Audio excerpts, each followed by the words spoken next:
Avec G20 en maths, il n'y a jamais de problème, mais que des solutions.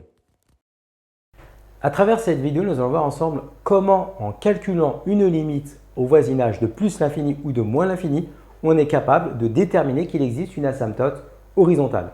Donc en fait, ici, on définit une fonction f sur R par 2x au carré plus 3x plus 1 sur x carré plus 9. Et donc, il y a deux questions. La première, on va chercher à déterminer la limite en plus l'infini de cette expression.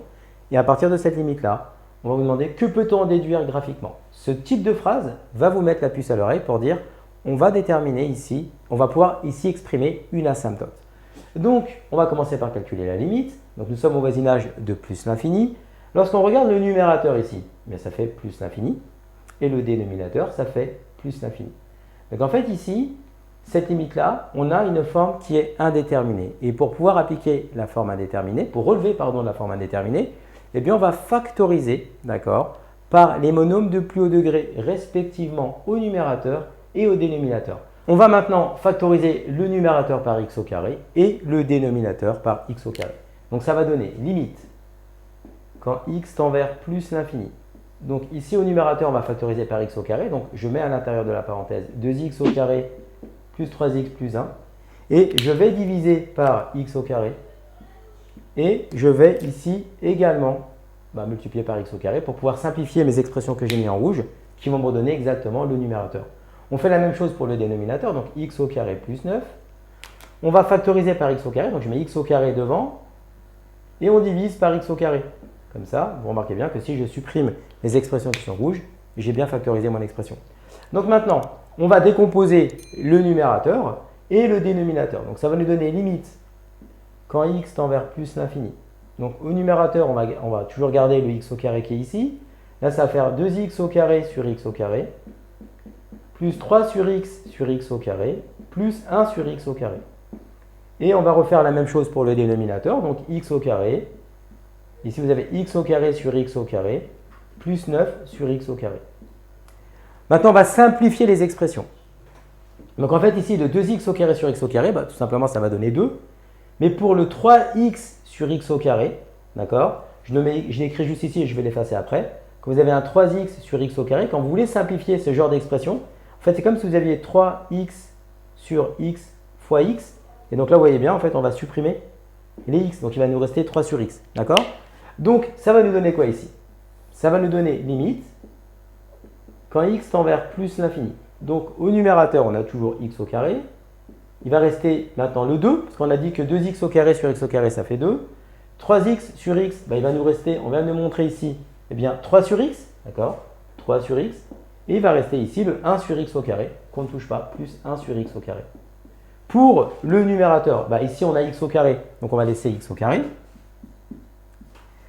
Ici ensuite on a x au carré sur x au carré, donc ça va nous donner 1, donc on va laisser 1. Plus 9 sur x au carré, parce que ça, nous ne pouvons pas le simplifier. Et ensuite, il va rester une dernière étape, c'est-à-dire en fait que là, comme vous avez x au carré sur x au carré, on va pouvoir simplifier notre expression par x au carré. Donc, il va nous rester tout simplement, limite, quand x tend vers plus l'infini, au numérateur, nous allons avoir 2 plus 3 sur x, plus 1 sur x au carré, et au dénominateur, 1 plus 9 sur x au carré. Donc là, nous avons simplifié par les monômes de plus haut degré, respectivement au numérateur et au dénominateur, et ça nous donne une nouvelle forme qui, en fait, vous allez voir, on va pouvoir déterminer sa limite. Donc ici, on a la limite d'une écriture, avec un quotient et un dénominateur, donc une écriture rationnelle. Eh bien, on va pouvoir maintenant faire le numérateur. Donc, la limite quand x tend vers plus l'infini, eh bien, de 2 plus 3 sur x plus 1 sur x au carré d'une part.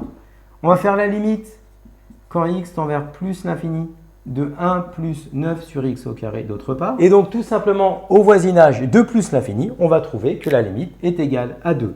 On applique le même raisonnement toujours en plus l'infini. Donc ici, 9 sur x au carré, donc le x carré va tendre, lui, vers plus l'infini.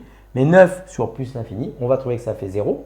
Il va nous rester tout simplement en plus l'infini la valeur 1. Et donc, on va pouvoir dire que par quotient, parce que là c'est une division, par quotient, eh bien la limite quand x tend vers plus l'infini, eh bien de cette expression, qui est en fait la même expression initialement que celle-ci, parce qu'on a ici simplement fait une factorisation pour relever l'indétermination.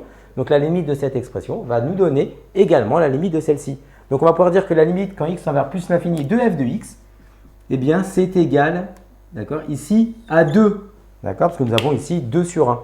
Et donc là, ça tombe bien, on va pouvoir utiliser notre rappel qui est ici à votre droite. Tout simplement pourquoi? Parce que si vous avez la limite quand x tend vers un infini et que vous trouvez une valeur qui est finie, c'est-à-dire vraiment un réel, il ne faut pas trouver plus ou moins l'infini, une valeur finie, donc là en l'occurrence c'est 2, eh bien on peut conclure qu'il existe au voisinage de plus l'infini une asymptote, eh bien ici horizontale, d'équation, eh bien tout simplement y est égal à 2. D'accord? Donc, on a pu, grâce à la limite qui nous donnait une valeur finie, eh bien graphiquement, ça nous permet de dire qu'il existe une asymptote. Donc cette question, que peut-on en déduire graphiquement? Ça vous met la puce à l'oreille pour dire, eh bien il faut nous dire s'il y a des limites ou pas après calcul des asymptotes, ou pas après la limite. Donc ici en l'occurrence, on a bien une asymptote horizontale. Et donc, pour le visualiser, sur votre ici à gauche, on vous a tracé la fonction ici f de x et on a mis également son asymptote horizontale pour que vous puissiez la visualiser. Comme tu as kiffé la vidéo et que tu veux des bonnes notes en maths, alors tu mets un pouce bleu, tu t'abonnes à notre chaîne, tu poses un commentaire, on y répond sans problème. Ensuite, on t'embarque avec nous sur g20enmaths.com.